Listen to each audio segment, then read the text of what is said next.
دنیا آج تک اس بات کو نہیں سمجھ پائی ہے کہ اللہ تبارک و تعالیٰ کے سوا جب خالق کوئی ہے ہی نہیں، جب اللہ تبارک و تعالیٰ کے سوا دنیا میں ایسی کوئی ذات ہے ہی نہیں جس نے کوئی چیز پیدا کی ہو، تو عبادت کے لائق اللہ کے سوا کسی اور کو کیسے بنا لیتی ہے دنیا، اس کی تعظیم کیسے کر لیتی ہے، اپنی نیاز مندیاں اور اپنی مال کے صدقات اس کے نام کیسے کر دیتی ہے دنیا، یہ بات سمجھ میں نہیں آتی۔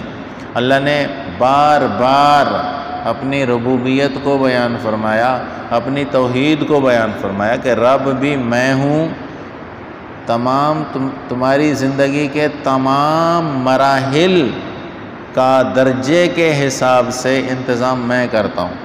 ماں کے پیٹ میں ہو تو وہاں تمہارے رزق کا انتظام میں نے کیا ہو۔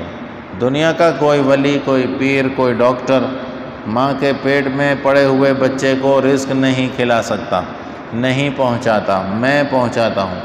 ماں کے پیٹ میں دنیا کی کوئی طاقت بچے کو پیدا نہیں کر سکتی، میں کرتا ہوں۔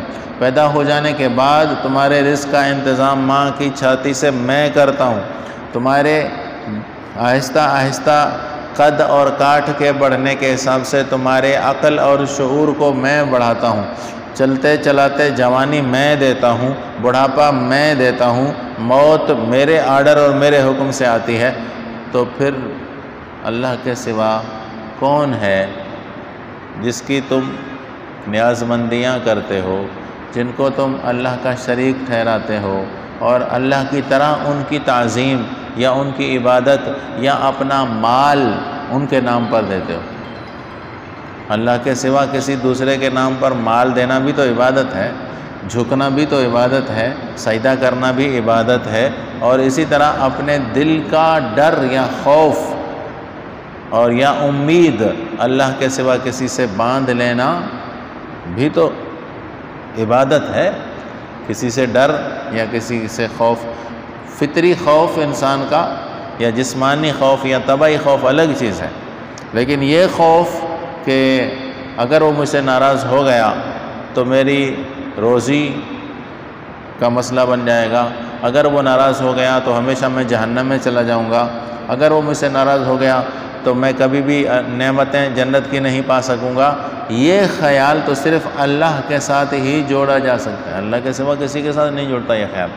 تو اللہ نے اپنی ربوبیت کو بیان فرمایا پہلی آیت میں اور مثال دے کر سمجھایا کہ آپ ان سے پوچھئے کہ آسمان اور زمینوں کی پرورش کرنے والا کون ہے؟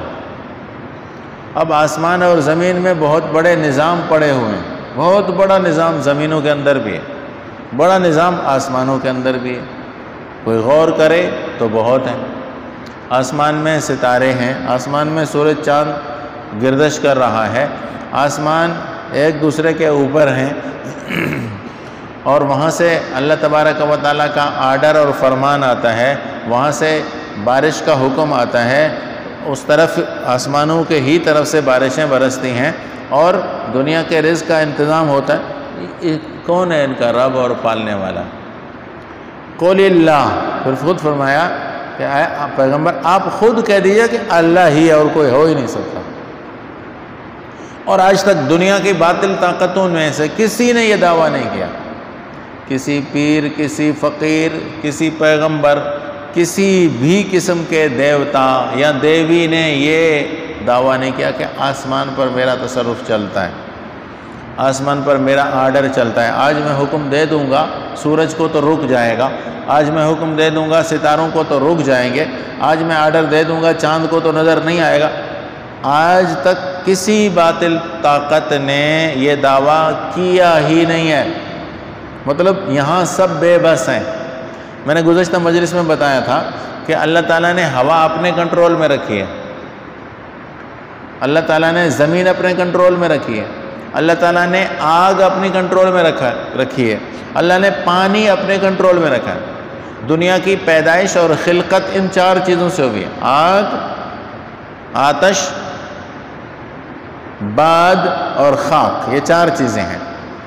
دنیا کے ہر مادے کی جڑ یہ چار چیزیں ہیں۔ اور یہ 4 چیزیں اللہ نے اپنے کنٹرول میں رکھی ہوئی ہیں۔ آج تک دنیا میں کوئی ایسی طاقت نہیں آئی، سائنس نے اتنی بڑی ترقی تو کر لی ہے، لیکن یہ دعویٰ آج تک انہوں نے کیا کہ ہواؤں پر ہمارا کنٹرول ہے، بادلوں پر، پانی پر ہمارا کنٹرول ہے، سمندر پر ہمارا کنٹرول ہے، زمین پر ہمارا کنٹرول ہے، اب ہم نے زمین کو ٹھیک کر لیا تو زلزلہ اس میں نہیں آ سکتا۔ آگ پر ہمارا کنٹرول ہے کہ آگ کو جیسے ہم بولیں گے جل جائے گی، جیسے ہم بولیں گے بجھ جائے گی۔ آج تک کسی نے دعویٰ نہیں کیا۔ تو اللہ فرماتے ہیں کہ اللہ ہی ہے اور کوئی ہے ہی نہیں۔ اچھا، پھر آگے فرمایا آپ ان سے کہہ دیجئے کہ تم اللہ کے سوا دوسروں کو اپنا ولی سمجھ بیٹھے ہو، اپنا مالک بنا کر بیٹھے ہو۔ لا یملکون لانفسہم نفعا ولا ضرا، وہ تو اپنی ذات کا بھی نفع و نقصان کے مالک نہیں ہے۔ جو اپنے ذات کے نفع نقصان کا مالک نہ ہو، وہ دوسروں کو کیا نفع نقصان دے سکتا ہے؟ پھر آگے فرمایا کہ آپ ان سے کہہ دیجئے کہ اندھا اور دیکھنے والا برابر ہو ہی نہیں سکتے، اور اندھیرا اور روشنی برابر ہو ہی نہیں سکتے۔ مثالیں دے کر سمجھایا کہ جو اللہ تعالیٰ کی وحدانیت کو نہیں سمجھتا وہ اندھا ہے، اور جو اللہ کی وحدانیت کو نہیں سمجھا وہ اندھیرے میں پڑا ہوا ہے۔ اندھیرا اور روشنی برابر ہو ہی نہیں سکتے۔ اچھا، پھر اس کے بعد ایک دلیل دی، فرمایا کہ کیا ان لوگوں نے اللہ کے شریک بنا لیے؟ کیا انہوں نے بھی کوئی چیز پیدا کی ہے جیسے اللہ نے پیدا کیا ہے؟ اور پھر ان پر الجھن ہو گئی ہے کہ کون سی چیز اللہ کی پیدا کر رہا ہے اور کون سی چیز ہمارے ان بزرگوں کی پیدا کردہ ہے۔ آپ کہہ دیجئے کہ اللہ ہی ہر شے کے پیدا کرنے والے اور وہی اکیلے ایک اور کنٹرول رکھنے والی ذات ہے۔